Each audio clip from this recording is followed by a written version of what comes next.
Warning, the Savage Nation contains adult language, adult content, psychological nudity. Listener discretion is advised. And now, the world's most exciting podcast, The Savage Nation, home of borders, language, culture. And here he is, New York Times best-selling author and National Radio Hall of Fame inductee, Michael Savage. I think you called me a liar on national TV. What?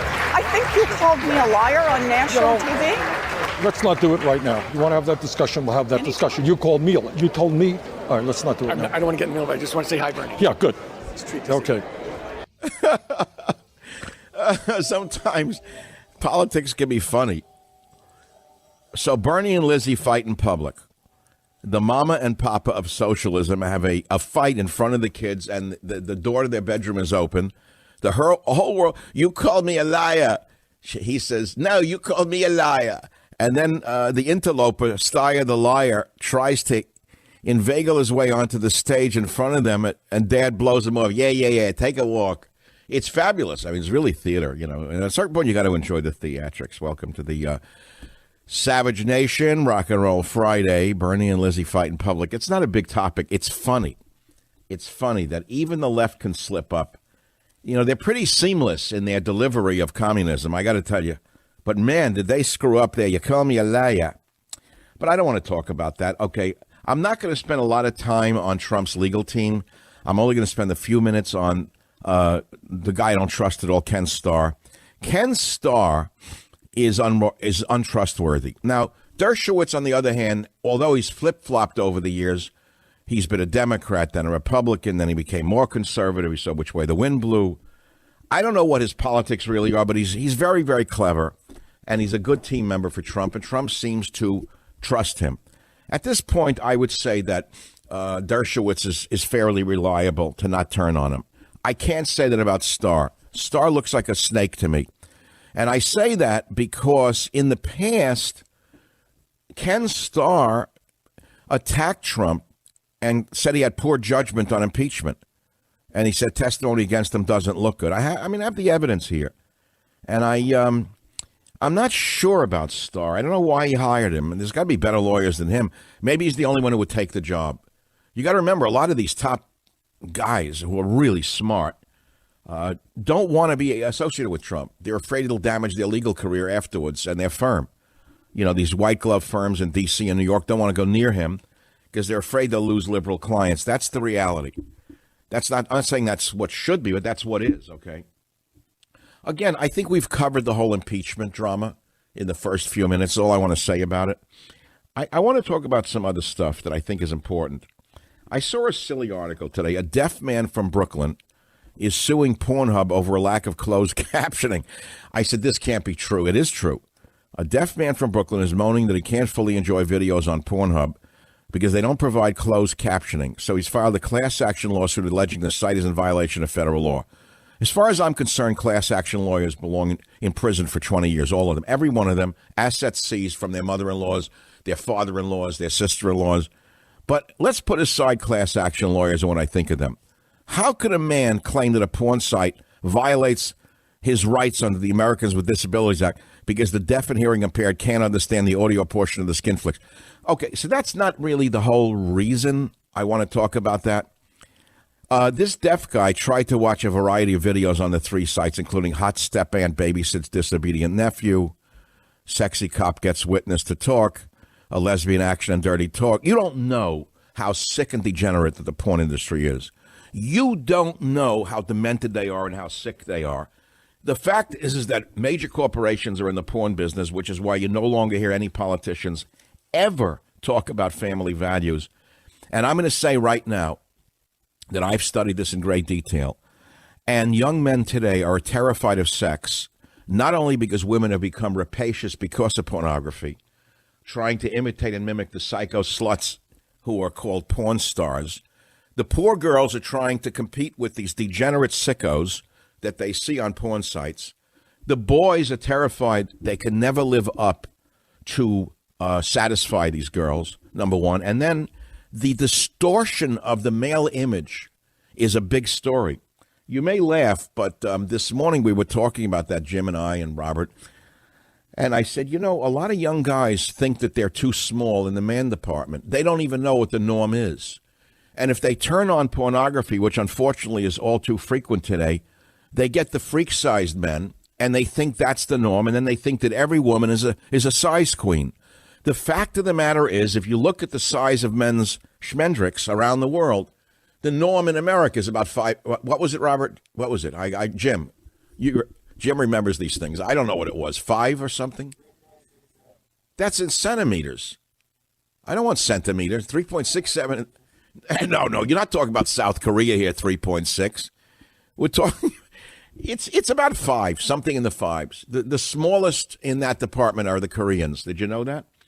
The largest are those from somewhere in Africa, the Congo. But, okay, so let's putting that aside, without getting joking about that, men are terrified of sex today, and it's destroying them.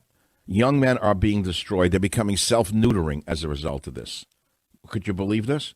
Now, I could, make this a show topic. It's a damn good one because it's a sociological topic that needs to be aired.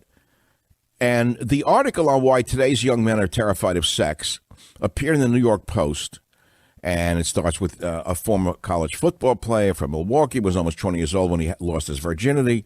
And it says it's a story you don't hear too often. Boys, we are told, are having sex younger and more irresponsibly than ever. But as author Peggy Orenstein learned while doing research on a new book, and I don't know the title, it says the reality can be very different. And it says, for Mason, the football player, the simple act of kissing was something he largely avoided in high school, afraid that without enough experience, he would do it wrong. It's a very important topic because increasingly boys not only are afraid of sex, incapable of relationships, for numerous reasons, including a fear of failure sexually, but women are outperforming men. Girls are outperforming boys. Boys are sitting there not performing at all, and never mind in the bedroom. I'm talking about in their careers. A lot of boys don't go anywhere in their life. The girls do. Why is it that girls are excelling in school while boys are just sitting there sort of tuned out? What happened?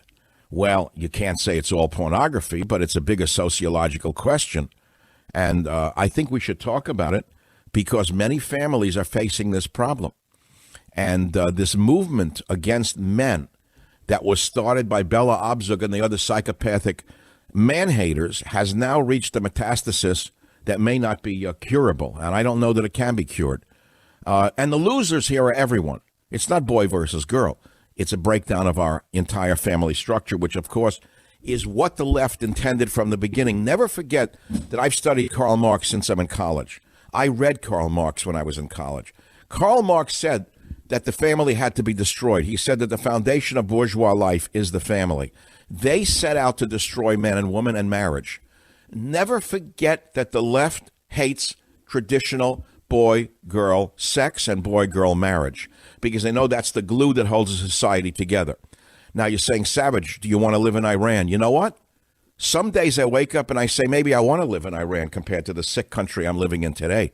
When I see the level of degeneracy coming out of Hollywood, when I see the sick people in this country who have taken the sociological leads, I have to ask myself, isn't enough enough? Well, of course, I don't want to live in Iran.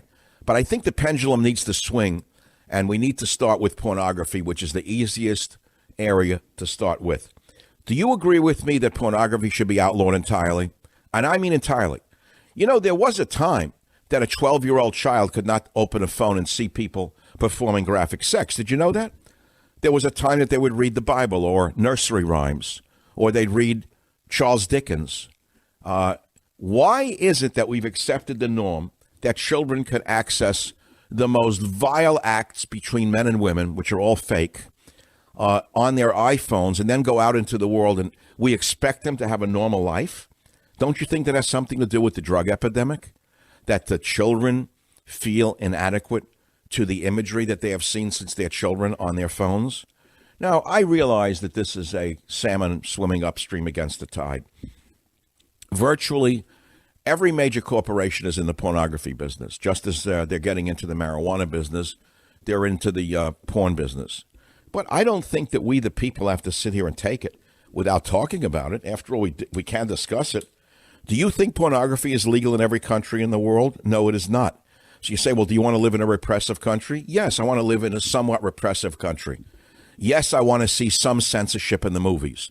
Yes, I want to see some censorship of pornography. Yes, I do not want to see filthy, degenerate criminals glorified by the vermin in Hollywood. Yes, I would like to see some changes. Will I? Absolutely not. Never. It's never going to happen.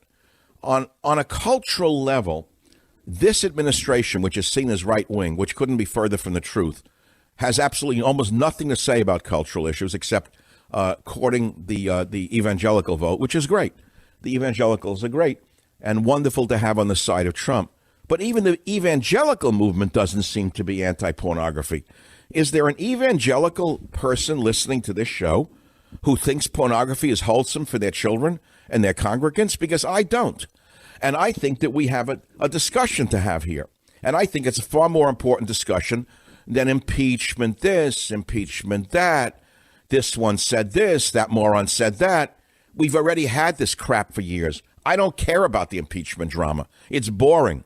Now, if you want to watch Fox News or CNN or MSNBC all day long and watch the minutiae of this, go ahead, be my guest. But this is not a descendant of television. This is talk radio.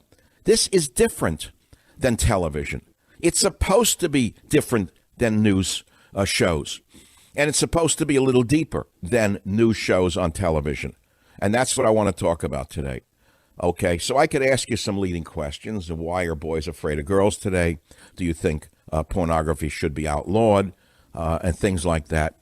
I don't really want to talk about the opening thing that I led with, which is Ken Starr a snake? I know he is. I wouldn't trust him as far as I could throw him.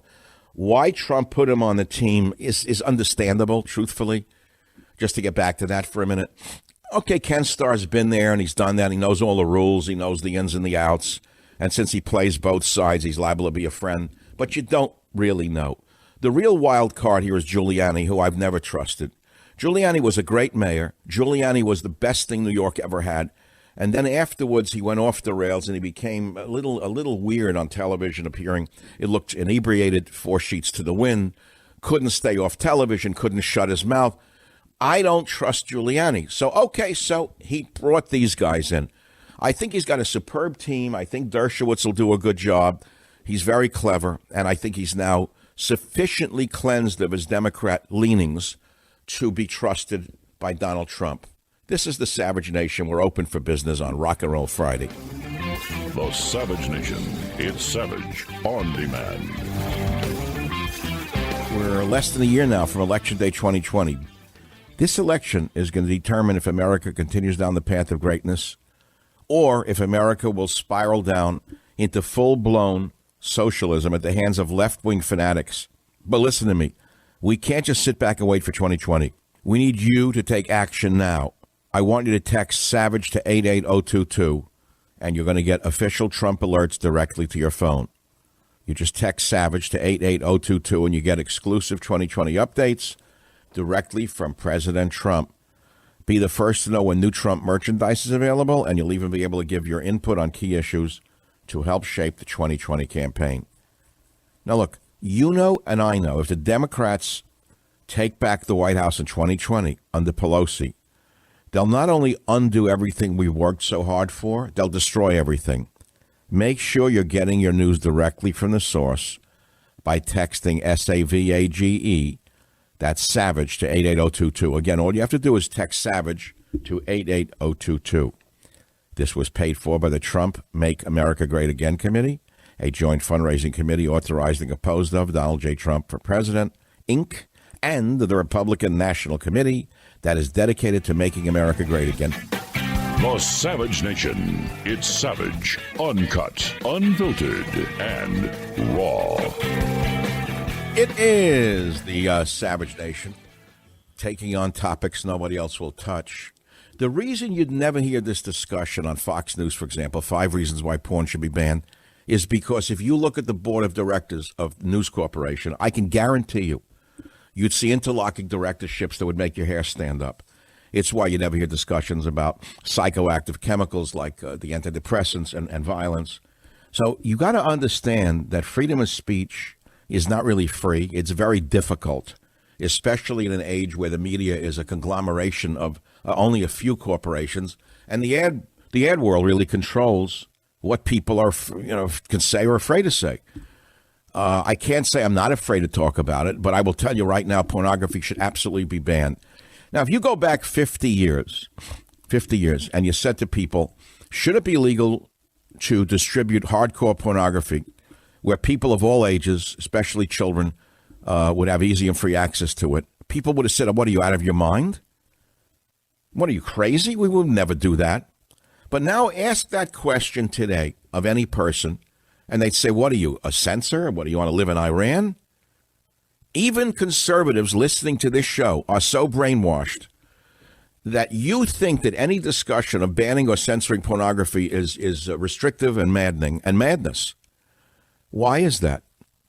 Well, it's because you've been brainwashed and you have a limited vision of the damage it is doing. There's a great article, I'll refer to it, by Matt Walsh from 2018 on this subject. But there's another reference that I want to mention. It was actually from the New York Times from a couple of years ago by Ross Douthat, who made an excellent case for banning pornography. So here's a list of 5 reasons to ban pornography. Ban it, 100% ban it. Illegal, like it used to be. Now, I'm a student of anthropology and of history, and I will tell you, I know that from the beginning of civilization, there have been graphic pornographic images in every society, by and large, whether it's a carving or an ancient. I remember when my father's antique store, he once got a little from China. I'll never forget this. It was very interesting to me. It was a Chinese, what's that, ivory. And it was in the shape of a round cue ball. And you uncoupled the cue ball, it came apart, and both sides then opened up to your eyes, and both sides had carvings that were graphic in a certain way. Man and woman is all they would show in those days. But that's what people were looking at for pornography, even in ancient China. That's if they had money, they would pass those things around. So I'm not a prude in terms of I know human nature. But if you make it too available, which is what it is today, you decimate and destroy children, and then you destroy man and woman, then you destroy marriage, then you destroy family, and the entire society collapses. So number one, pornography is prostitution. Never, ever forget that. It may be legal, but it's prostitution. I don't care whether the person says, I want to do it, but it is prostitution. I don't care whether you think it's fine to look at, it is prostitution.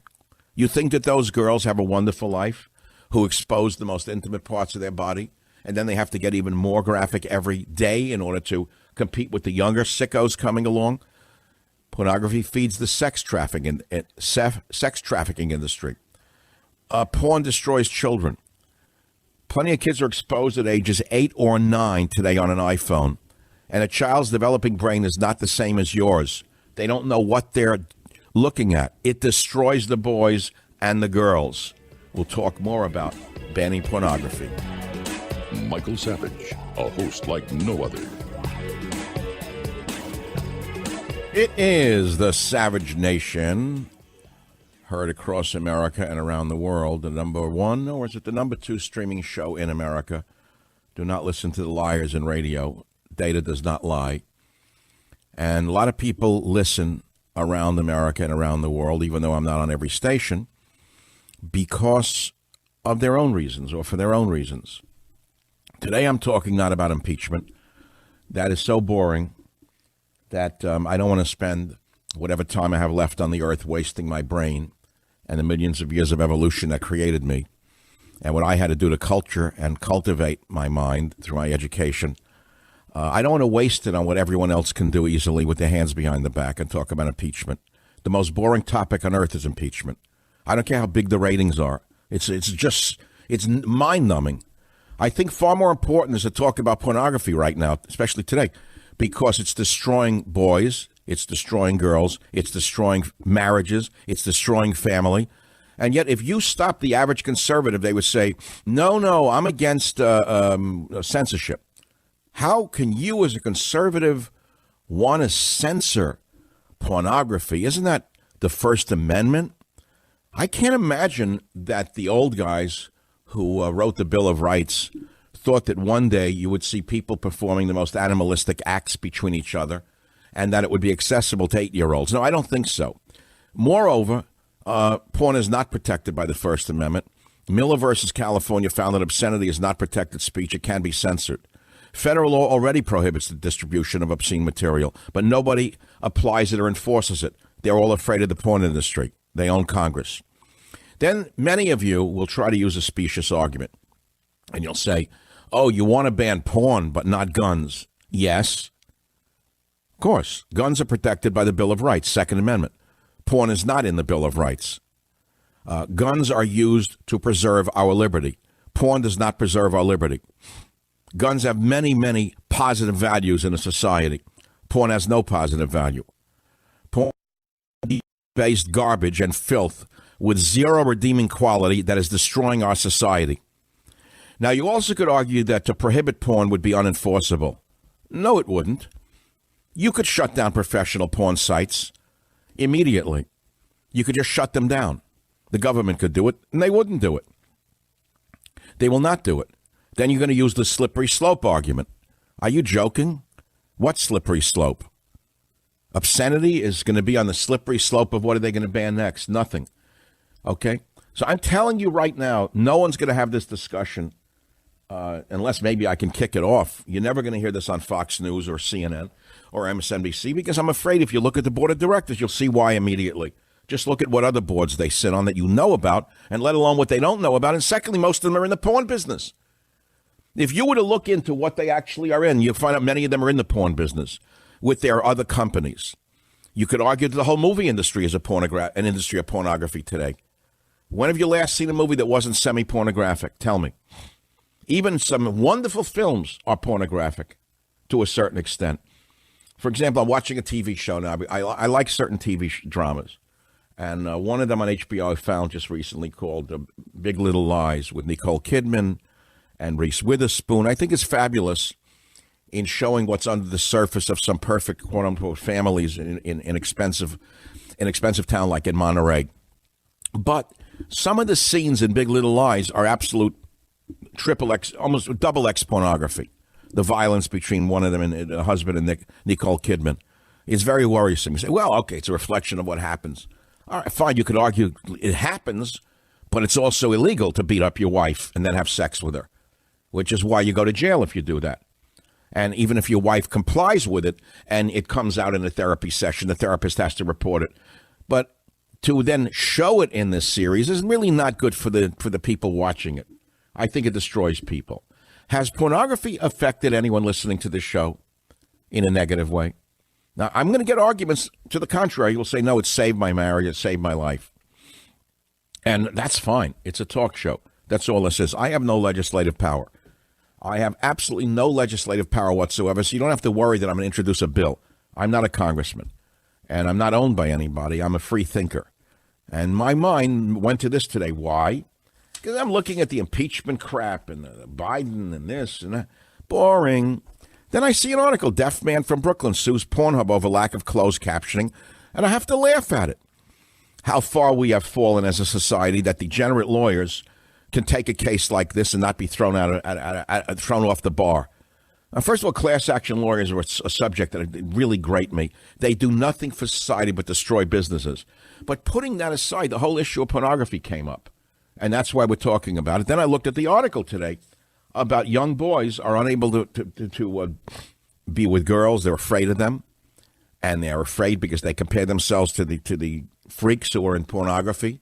The girls are all plastic Barbie dolls with fake breasts, fake lips, fake faces.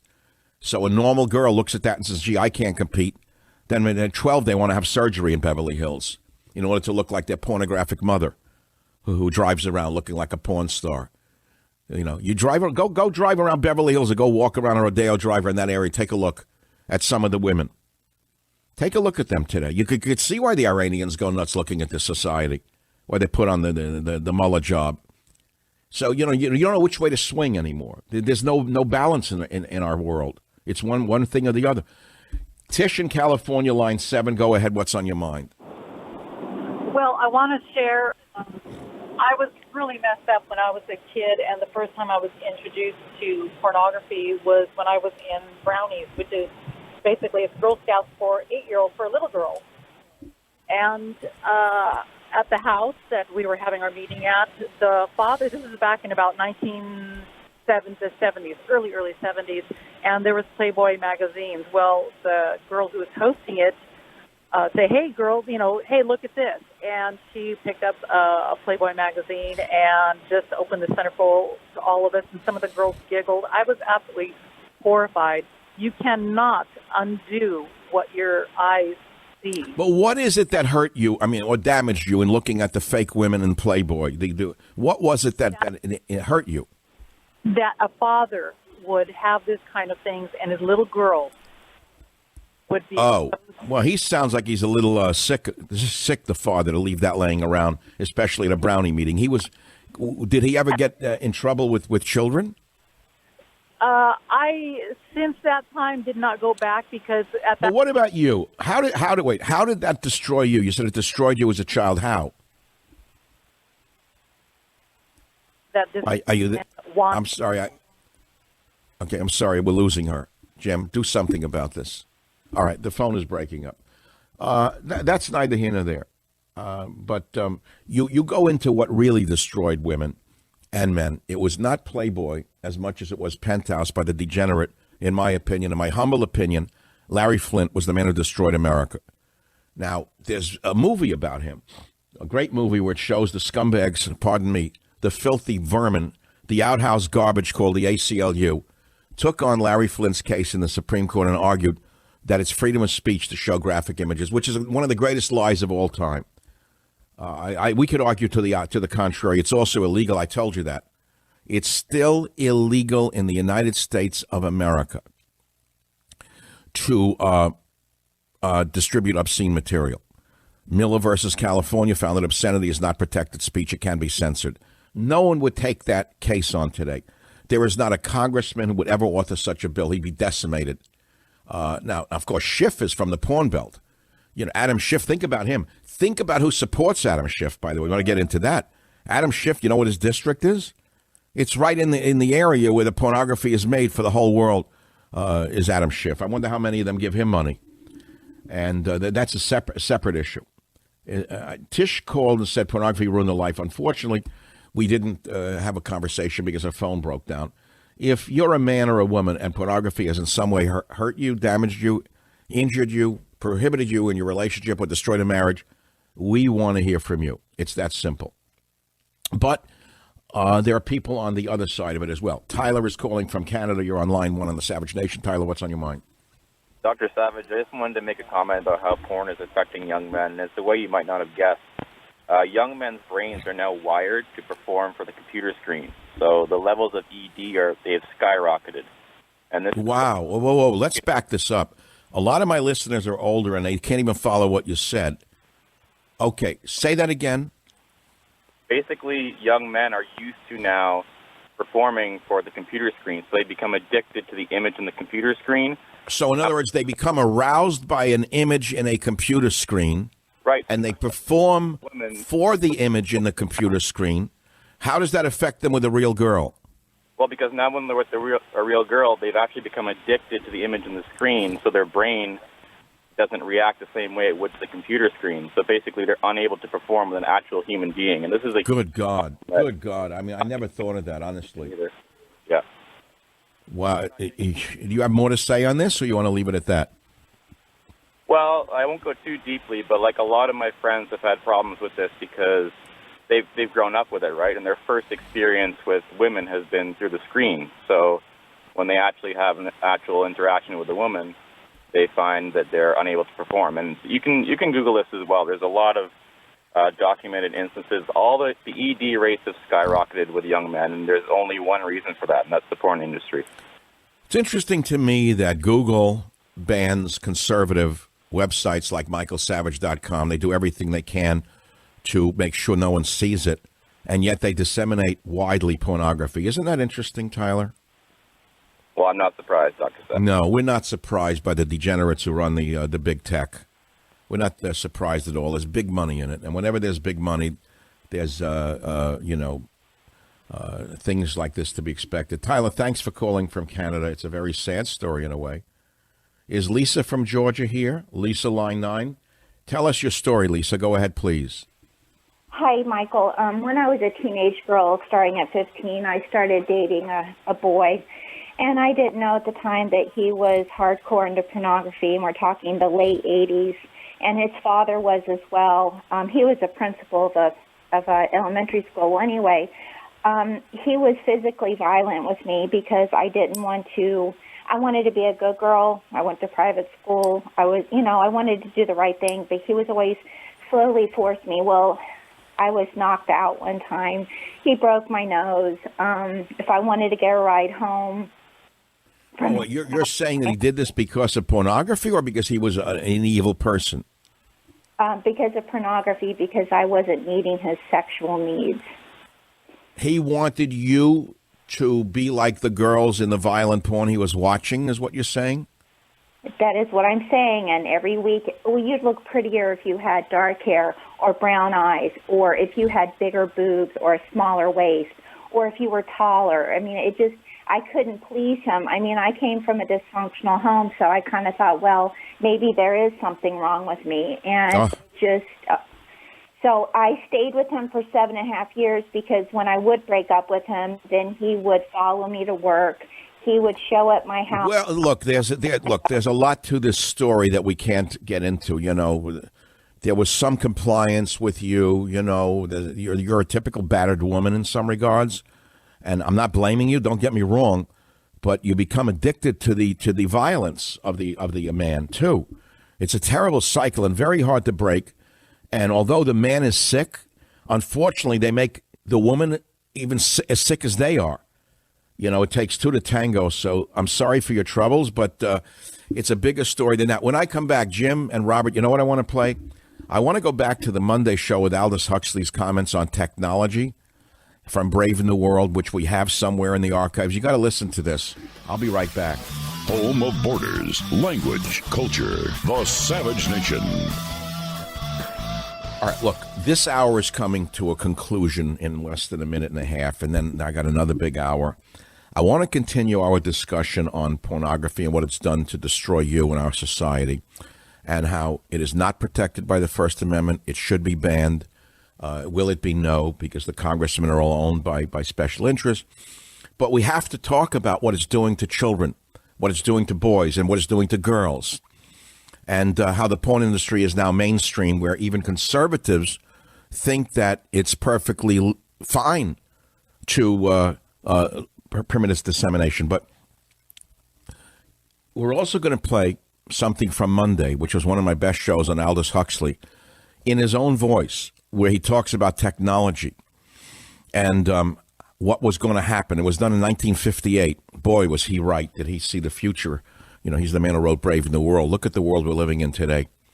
And where obscenity is now mainstream, virtually wherever you turn, you see obscene images from obscene people. And because of the interlocking corporate directorships, you'll never understand why there's no talk anymore about conservative family values. Where did family values go? Why am I the Lone Ranger on this issue? Think about that. The answer is because on December 5th, something happened to me, and I almost wasn't going to come back from that world, and I saw God and made a commitment to him.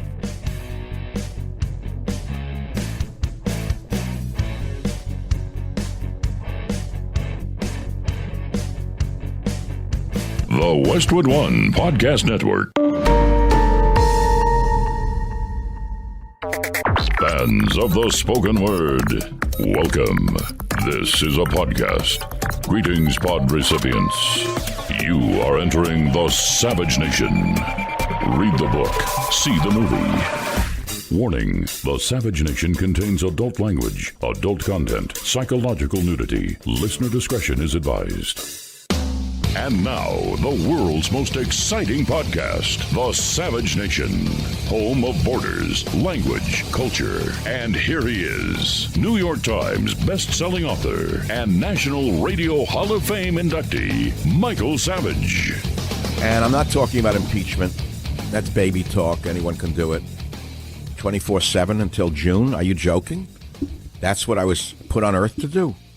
Millions of years of human evolution, surviving hurricanes, tornadoes, diseases, pogroms. So I, man-child in the promised land, consider and yabber about impeachment? No, sir. No, thank you. And an evolved brain needs to talk about evolved subjects.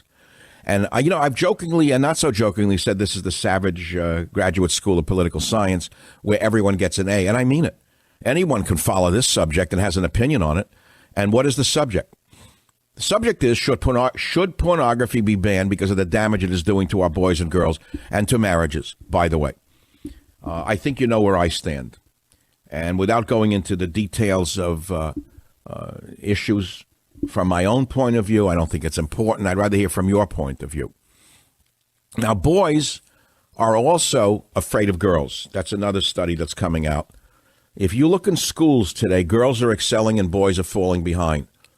I can't say that's because of pornography. I could say that's because of many other issues, including the radical feminists who have taken over education. They hate boys. They hate men. They're only interested in advancing girls. Look at Elizabeth Warren. If you want to know what's coming, if that witch should ever win, all you're going to do is look at your son and say, I pity what this country will be like if this radical feminist anti-male psycho should win. But let me tell you something. Bernie Sanders wouldn't be any different. Because, and again, and without getting too philosophical or esoteric, I read Karl Marx in college. I studied Karl Marx. I read Engels. I read all of them. I read Trotsky. I know what they stand for. Look up Karl Marx on family. And we all know about Karl Marx's economic principles of government ownership of everything. But Karl Marx said that the family is the cornerstone of bourgeois life. And in order to destroy bourgeois life, you had to destroy the family. You got to understand that's where the free love movement came from. That's where pornography comes from sociologically, or politically rather. And of course, today it's simply a big business. And so many hands are in this business, it's hard to know where to begin and where to end. If you look at Marriott Corporation, Marriott's owned by Mormon people, great people. The Mormons are great people. They're in the porn business because it's a huge profit center in the Marriott hotels, right? So, with this money, you're going to have corruption. And we have to talk about it as a society. This would have been a no-brainer when Reagan was president. It would have been a no-brainer to talk about this. Who would have said 8-year-olds should be able to look at graphic pornography? They would have been probably, boiled alive. But I want to go back to our Monday show for a moment. One of my heroes is Aldous Huxley. I read everything he ever wrote, including all his articles on furniture, incidentally. Never mind the novels and the essays. I remember when I went to London when I was very young, I went to the museum there and the library, and I researched every article that Aldous Huxley ever wrote. I was so enamored of him. So I have for you a great treat, which is one of the great minds of our time, Aldous Huxley, from 1958, in an interview by Mike Wallace, not to be confused with Meatloaf Jr., Chris Wallace. His shadow, the shadow fell over that kid and really wrecked him. Sneer mouth, curled lip. Here is Aldous Huxley in clips H1 and H2 on technology from 1958. As you see it, who and what are the enemies of freedom here in the United States? Well, I don't think you can say who in the United States. I don't think there are any sinister persons deliberately trying to rob people of their freedom. But I do think, first of all, that there are a number of impersonal forces which are pushing in the direction of less and less freedom. And I also think that there are a number of technological devices which anybody who wishes to use can use to accelerate this process of going away from freedom, of imposing control. Well, another force which I think is very strongly operative in this country is the force of what may be called over-organization. As technology becomes more and more complicated, it becomes necessary to have more and more elaborate organizations, more hierarchical organizations. And incidentally, the advance of technology has been accompanied by an advance in the science of organization. It's now possible to make organizations on a larger scale than was ever possible before. And so that you have more and more people living their lives out as subordinates in these hierarchical systems controlled by bureaucracies, either the bureaucracies of big business or the bureaucracies of big government. Well, it's not directly related to what we are talking about, but somewhat in talking about technology. Later on, he talks about technology and propaganda and the brainwashing of children. And I would say that if you want to talk about the brainwashing of children, that ties in directly to pornography, which is accessible by every child on their iPhone. If that's not brainwashing them and destroying them at a very early age, tell me what is. And that's why something has to be done about it. Will it happen in this election cycle? Let's start with the Democrats. Do you think there is one Democrat on that stage who will ever talk about the damage that pornography is doing to our society? I don't. Do you think Donald Trump will talk about it? I'm sure he won't. It's not even, it won't even register on the Richter scale of topics people are going to. Here's the interesting. If you analyzed the average voter in America and you gave them a list of topics that are important to them, I'm sure economics would be number one. Maybe war and peace would be up there in the top three. Banning pornography wouldn't even register because you've been so beaten up to think that it's the norm that you would think it's crazy, restrictive, and prudish to even raise that question. That shows you how far you've been beaten up. Even the churches today. When have you last been in a church or a synagogue in this country where a priest or a rabbi talked about the dangers of pornography? I'll tell you something right now. If I were a rabbi and it was Saturday, I can guarantee you they'd hear that from me this Saturday. That's what I talk about. The dangers of pornography. Make sure your children don't access it. What it's done to people, what it's going to do to them. Keep it out of your home. How you can keep it out of your home. That's what I would talk about. I do it in a church and a synagogue. Maybe I should do it on the radio or on TV, but I'm doing it right here. I'm not going to do it anywhere else. I want to talk with you about this topic because I believe it's a seriously important subject. And many of you are confused into thinking that this is not a conservative issue because it's the First Amendment that protects pornography. You couldn't be further from the truth. Miller versus California found that obscenity is not protected speech. It can be censored. Federal law prohibits the distribution of obscene material, but the law is not applied or enforced because we've all forgotten it by now. So, my friends, you may also hear from progressives or liberals that you're a hypocrite to even talk about this because you want to ban porn but not guns. That is absurd. That is absurd. Guns are protected by the Bill of Rights. Pornography is not. Guns are to protect our liberty. Pornography is not to protect our liberty. Guns have many positive attributes to them, especially to prevent an overbearing government from taking over your life. Porn has no overbearing qualities whatsoever. A gun is a morally neutral object, and the dangers of a gun or the benefits of a gun are determined by the person using it. Pornography, on the other hand, is just degenerate filth with no redeeming quality. There is no positive application for it whatsoever. Now, I'm sure there are those of you who will call and say, you're wrong, it saved my marriage, or I'm an old man and my wife died, and without pornography, I'd go crazy altogether. I could hear those arguments from today until tomorrow. The overall issue is not you. The overall issue is our children, always the children. And it's interesting to me that the liberals who always talk about children have nothing to say about drugs and pornography other than give them more of both. That's all. David in Florida, you're the first up. Tell us about your porn story and what it's done to you. Well, when I was a child, my parents used to leave me at a home that was our friends of the family, and they had a young child that was my age. I called them my cousin, but that's neither here nor there. But anyway, they left us alone there while they went out to dinner.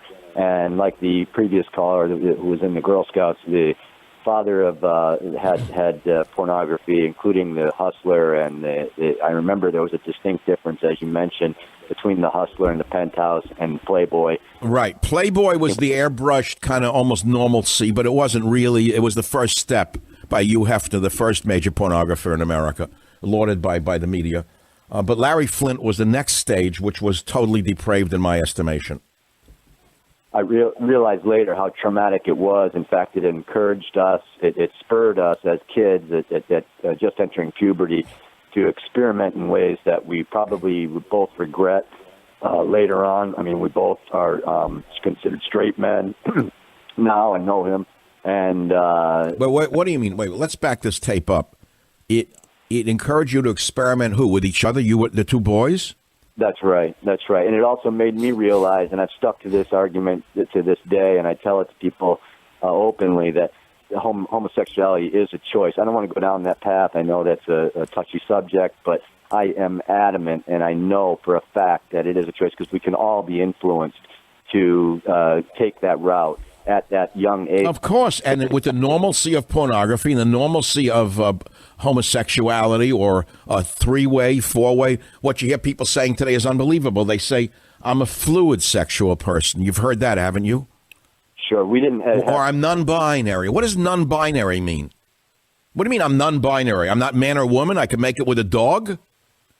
Yeah, all we knew was flesh and, the bad parts that, we don't see as normal in everyday life of our bodies, and, experimenting in that regard, not knowing what we're doing, and except that maybe it's wrong. Of course, we probably both felt this was very risky.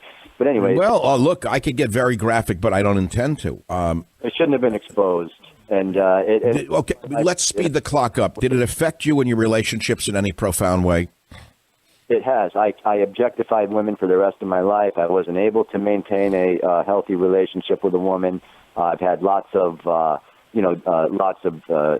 dates and lots of women in my life, but never. I always would sabotage or destruct. Well, David, you're a very clear-thinking man. I mean, you've come through it, or you're still suffering from the porn influence? Well, I'm still single. I have a very close girlfriend, but we never got married. I never had children, and I've always had trouble even maintaining a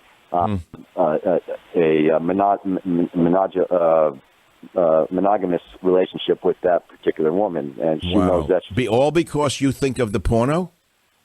Of course, absolutely. Why? Because the porno made you want to see more graphic things happening between you and her, or you thought there were better women out there? What? Not putting a cerebral aspect or cerebral quality to women as people, as human people. It's making them more objects, sex objects, and only there for a man's pleasure. And overcoming that thought took a long, long time. And even in that regard, your philosophy is very feminist, incidentally, in what you just said. Yeah, well, many feminists would agree with you. There's nothing wrong with feminism that supports a woman's dignity and a man's dignity. It's the radical feminism that hates men that we're worried about in this country, as exemplified by Elizabeth Warren, in my opinion. If she doesn't exemplify, just to get political for a minute, everything wrong with the women's movement, I like to know which woman does. This is not an average, normal woman who can lead America. This is a woman who could lead America right down the rat hole of destruction. Thank you for the call. I'll be right back. The Savage Nation. It's Savage on Demand. I want to read you some quick tweets I got back on should we ban pornography today, and I can be found at A Savage Nation. Andreb writes, last year my best friend's 17-year-old son was suspended for 10 days from school because a female classmate said that he made her uncomfortable. What was his offense? Politely touching her arm and asking the girl a question about an assignment. You want to know why men and boys are not performing? You can thank the feminists for destroying America. Another one says, and this is Jamie Howard, I don't think pornography scares young men from women. Some of it is the Me Too movement. Some of it is they don't know if they are or supposed to be or like men or women. And some don't know what a woman is anymore due to this misgendering LGBTQ revolution. That's according to Jamie Howard. So don't assume I'm alone on this. And by the way, my analysis, even my desire to ban pornography, would probably cut across the political spectrum. I don't think you have to be a conservative Trump supporter to agree with me that pornography is destroying America. I don't really think this is or should be a liberal conservative discussion. I think this is a family societal discussion. And I think that if we were all rational about it and didn't put it through our political filter to come up with the answer we think we should say in order to satisfy our tribe, you'll understand where I am coming from. Pornography is a disaster for our society. What is the proof? Well, let's look at the birth rate in the United States of America. Let's look at the birth rate, the marriage rate in Western nations, and you will see what I am talking about. Can you blame it all on pornography? No, but you can blame a lot of it on pornography. And if you want a society to survive, I believe you have to go back to the foundations of conservatism, which are family values, which were a big thing during the Reagan era and have been completely blown away in this era that we live in today. There are no family values whatsoever. In fact, you'll get conservatives arguing that pornography is a family value, and an 8-year-old should look at pornography. Okay, so we're all confused. I'm not confused. I have a very clear image of things, and this is very clear to me. Society would be a lot healthier if the smut peddlers were put out of business. Shall I make it even more clear? Society would be a lot healthier if the smut peddlers were put out of business. Now, there are nations on earth that do not permit pornography to be streamed, for example. They say they're all repressive societies. Maybe we can learn from them. China doesn't permit streaming pornography, does it, Jim? What other societies don't? Russia does not permit streaming pornography. Why? Huh? Why? Because they want their men to marry women and have families. Do you understand what I'm talking about? Michael Savage, a host like no other. It is the Savage Nation Rock and Roll Friday. I feel good. I hope you do, too. We're going to pause in our discussion of the dangers of pornography and why I think pornography must be banned to save our children and our marriages. And for a moment or two, or 3 or 4, talk to a good friend of mine, the CEO of Newsmax.com and Newsmax TV, Chris Ruddy. Great to have you on the Savage Nation. Chris, how are you today? Michael, I'm doing great and wonderful being on with you. You know, Chris and I have known each other for 25 years. And although we don't have a current business relationship, he's booming. What's going on with... First of all, the president loves Newsmax TV, right? Oh, well, he tells me he's watching it all the time, so that's always a good sign. Newsmax just announced today, Michael, really big news, that the ComScore ratings for December came out, and Newsmax TV had surpassed Bloomberg Television and C-SPAN in total ratings. That we had more viewers on a weekly basis than either one of those networks, and it's an amazing story. That's, I think, our first benchmark. We're an emerging news channel. As you know, we're on almost every major cable system down in the country. So not only are people tuning in, but they're actually sticking around. How would someone get it, let's say, who lives in Anywhereville, America? How do they get Newsmax TV?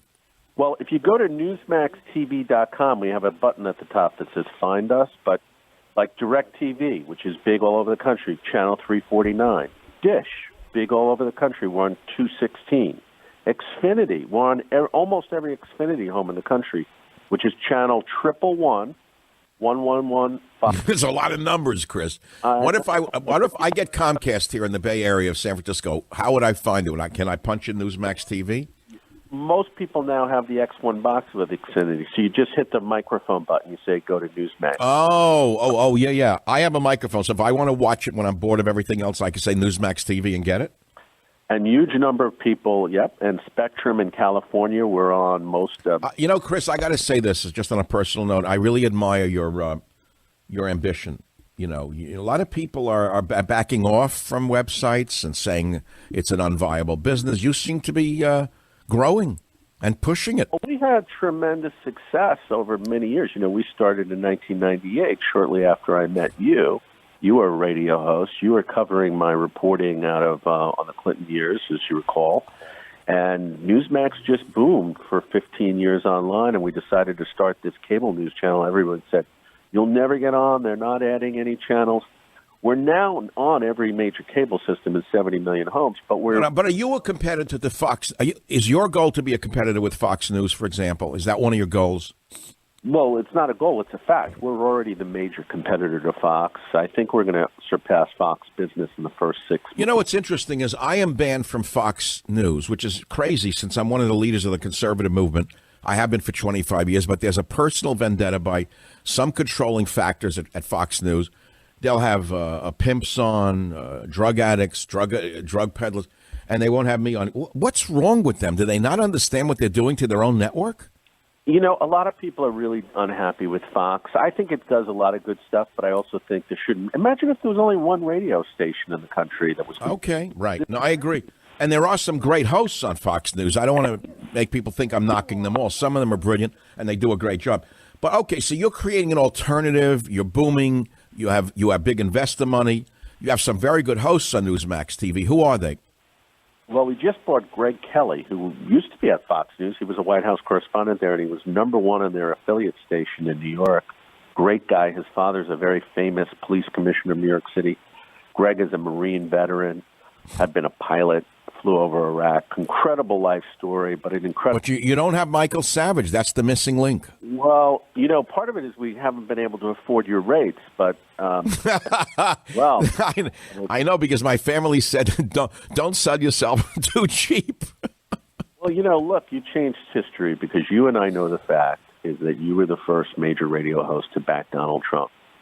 In fact, I introduced you to the president many years ago. Yes, you did. Yes, you did. I hit it off immediately. You were both. And by the way, let's clear the air. I remember when I went to Mar-a-Lago, you introduced me, but do you know that the day I brought Matt Drudge there is when Drudge met the president? Did you know that? See, so I was part of that connection. That's right. Good Matt Drudge was introduced through me, through you. And I'm going to see the president tonight. He's in town. I'm going to pop over there. And I think he's doing a tremendous job, don't you? I mean, he's proven right on the border. He's been proven right on China. Everybody said he was crazy. He got a big victory with China. It's not the best thing, but it's moving definitely in the right direction. Chris, is he going to survive this impeachment? Because I don't trust all these Republicans. Well, I think it's a period of maximum danger for the president because you're going to a period where people are going to be voting on your existence as president. Yes. That said, the president never committed an impeachable crime. They can call every witness in America. Right. They're not going to prove he committed a crime. Right. Second of all, there's no votes in the Senate. There might be enough votes to call a few witnesses. I frankly think they should have a couple of witnesses on both sides, 3 witnesses. That's fair. Make it, a normal procedure. And just. Well, why do the Democrats want witnesses so badly? Who do they want? Well, they like drama. And they want to embarrass the president because this has been a political... Yeah, but Chris, between you and I, you know the players better than anybody I know, which is why you're on the show right now. You really know the inside. So they're dying to get the walrus on. I forget his name. What? The Bolton the walrus. Do you think Walrus would stab the president in a hearing? I'm not so sure he would. Well, I think John Bolton's going to tell what he knows in a frank manner, and I think that his testimony might not be flattering to the president. But look, there's always been advisors that disagree with presidents. You can go back in history; there's so many of them. It doesn't mean that he committed an impeachable offense. The president. That's correct. That is 100% right. Chris, you want to hear something interesting? And I think I can divulge this now on the Savage Nation. We're going back to right after the president won the election in November of 2016. I went to Mar-a-Lago shortly thereafter. I think I was at your table or Laura Ingram's table. I don't remember which. The president comes in with the Secret Service guard. I, like a schmendrick, run up to him. The Secret Service tries to stop me, and he says, no, let him. They were so mad at him. And he put his arm around me, and he said, without this guy, I wouldn't be president. Well, later on that evening, he called me over to his table, and everyone else was gone. And you know that one of the questions he asked me was, he asked me whether he should hire John Bolton. I'm not making this not a made up story. And I said, be careful of him. I sort of recall that. He was asking a lot of people about John, and he did eventually hire John. He didn't hire him the first wave. No. You had that meeting. It was on the eve of him picking his after Flynn left, and he picked McMaster, but John had come into town for a series of interviews, and the president very much liked John, but decided not to pick him in that round. Yes. It came up a year later. Well, I'm sure he regrets he picked him now. What went on between them that he fired him? We don't know everything. I don't know all the details of the Ukraine thing. They obviously... What is it, over Ukraine that he dumped him? Well, it's not clear exactly, but I do know they had policy differences. John believed that the president should have been more forceful in responding to Iran when they attacked the Saudi fields and the drones and the Oh, yeah, he was a gung-ho kind of neocon warmonger in a way. That's why he worried me. He got us into Iraq. I know he's probably a friend of yours, and I shouldn't say these things, but I was very leery of him in the beginning because I was afraid he was going to drag Trump, who is basically a pacifist when it comes to international wars, into a war field. I didn't like it. Well, look, I think the president showed a lot of restraint by dealing with Iran, and I think that redounds to his credit that he didn't strike them back. And when they burned the embassy and killed an American contractor, I think that was enough to take out Soleimani, who had 30 years of killing experience of American deaths on his rap sheet. All these people that said there wasn't enough intelligence, I don't know, including Republicans, I don't know what they're thinking. You have 30 years of that in Iranian National Guard killing Americans, crippling American soldiers, and they're worried about whether there was 4 embassies or 2 embassies on the hit list. I want to ask you one last question, Mr. Chris Ruddy of Newsmax. I noticed in the last few days, Nancy Pelosi attacked Mark Zuckerberg on Facebook. Now I see today, Biden the Schmendrick gives an interview with the New York Times, and he also attacks Zuckerberg. Why are they doing this? Zuckerberg is, well, first of all, one of the major employers in the San Francisco area, which is in Pelosi's backyard. Why are the major Democrats turning on Mark Zuckerberg? And we have that story on Newsmax.com right now about Biden attacking him. Yes, I'm reading it. It says Biden says Zuckerberg is a real problem. So the Democrats want Zuckerberg and Facebook to start reviewing every news article. And if they think it's untrue, they want it to be taken down and not reposted or circulate and shared on Facebook. This sounds good. The only problem is the Democrats start deciding everything said about the president that's negative is true and everything about him is. So they want, in other words, to be the ultimate censors of Facebook. Right. So Facebook basically says, you know what, we're not in the editing business. We don't say if anything's good or bad, it circulates. If there's a story saying that the Pope endorsed Donald Trump, which had been out there in the last election, and people actually believe that, that's for people to believe. But, obviously I don't think anybody that is clever is, if somebody's that dumb that they're believing it, they're not going to be even voting in the election. Chris, I got to ask you something. You're going to see the president tonight. Do you know that last Tuesday he called me on my iPhone? I set it up in the morning. They called me and said the president wants to talk to you off the air, blah, blah, blah. I gave him the phone number. What's your number? So I'm on my bike after my show. The phone rings, and I was shocked. It was a 202 number, and it was like the most intimate conversation that you could ever have. Because you know better than I do that the president's a super personable, nice person. And I jokingly said the reason I support him 100% is because of the hot dog he shared with me on Air Force One. he really got a kick out of that one. Did you ever have a hot dog with him on Air Force One, Chris? I've had hot dogs with him at the golf club, but not Air Force One. He knows he loves eating that relish in there. I want to ask you something. He's an older guy. He's in his, how old is he, 70-something? Can he stop eating the hot dogs for his health? Does he not know the relationship between saturated fats and coronary artery disease? Michael, it's working. Let him continue. I know. He may be one of those nutritional rogues who I described in a book I wrote in 1972 who can virtually do anything or eat anything and outlive all of the doctors who tell him to run around the block and eat vegan. Chris Ruddy, I really congratulate you for your success in your website, and mainly in the launching of Newsmax TV and its appearance in everybody's home. Any closing words? Well, I'll just say tune in 7 p.m. Eastern tonight to see the Greg Kelly, and we're on all those channels. Spectrum, we're on Cox, Optimum, Suddenlink, Bios. Yeah, but they're all waiting to have you hire me. Otherwise, they're not going to tune in. My people want me. We will announce it'll be sort of like a coronation. It'll be sort of... we bet you're coming on board, and then whether I am on Newsmax TV or not doesn't matter. It's great to have Chris Ruddy and Newsmax TV on the show. Chris, good job, love it. I want everyone to listen to Newsmax TV, and please send both my regards and the regards of the whole Savage Nation to the president tonight when you see him at Mar-a-Lago. Done deal. Done deal. See how succinct? You know that Chris Ruddy was an actual reporter. He didn't write fake news. He was an actual journalist who trained in journalism, by the way, as opposed to many people in the website business who never even went to college. Back in a minute. home of borders, language, culture, the Savage Nation. It is the Savage Nation. Is it time to ban pornography? And the war against young men and boys are the topics of today. And if you missed any of the show, you can catch it later on my podcast, which is found everywhere that podcasts are broadcast. Now, we're going to close the show with a caller from Texas who I have not met or spoke with, who is going to tell a story about her marriage and what pornography did to it. Alexis in Texas, go ahead, please. You have the floor and the microphone. I was married to a man who was totally out of control with pornography. He had thousands of dollars invested in it. He was obsessed with pleasuring himself with the magazines before sex.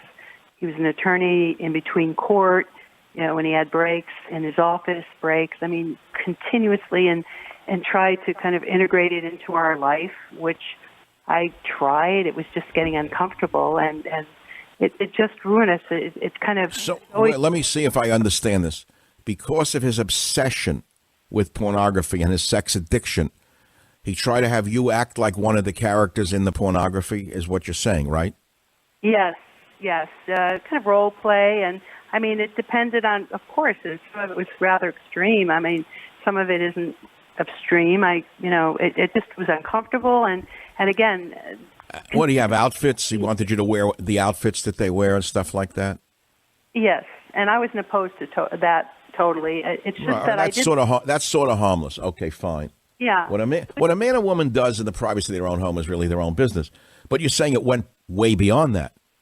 Yes, and it was constant stimulation he needed, which is why he was continuously looking elsewhere as well. How long did your marriage last till it broke up?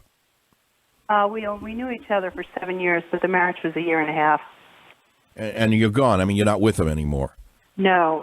Were you able after that to have a satisfactory relationship with a man? Yes. I mean, I didn't get a good one after that, but it wasn't because of pornography. It was interesting. Because I'm a very sexual person, so I'm kind of open to certain things, but it was I just really felt like a third wheel. I felt like it was me, it, and him, and then his obsession, his continuous stimulation. He shouldn't have even been married. He just needed to be like a bee that goes from flower to flower. I mean, oh, well put. Nice metaphor. I could see that you're really a poet in disguise. I was not. Even when we got divorced, it was almost like, what was that? Goodbye. I didn't. All right, Alexis, thank you for having the guts to call the Savage Nation on how your marriage was damaged and destroyed by your husband's pornography and sex addiction. I'm going to close with a story that just came out that confirms something I said right at the beginning of the program. I told you I'm leery of Alan Dershowitz. I thought he had changed. He just stabbed Trump in the back. He went on an interview with Dan Abrams of Mediaite, which is liberal, and he said, I'm not a full-fledged member of the Trump team. I told you he plays it both ways. I'd warn the president, watch out for Dershowitz.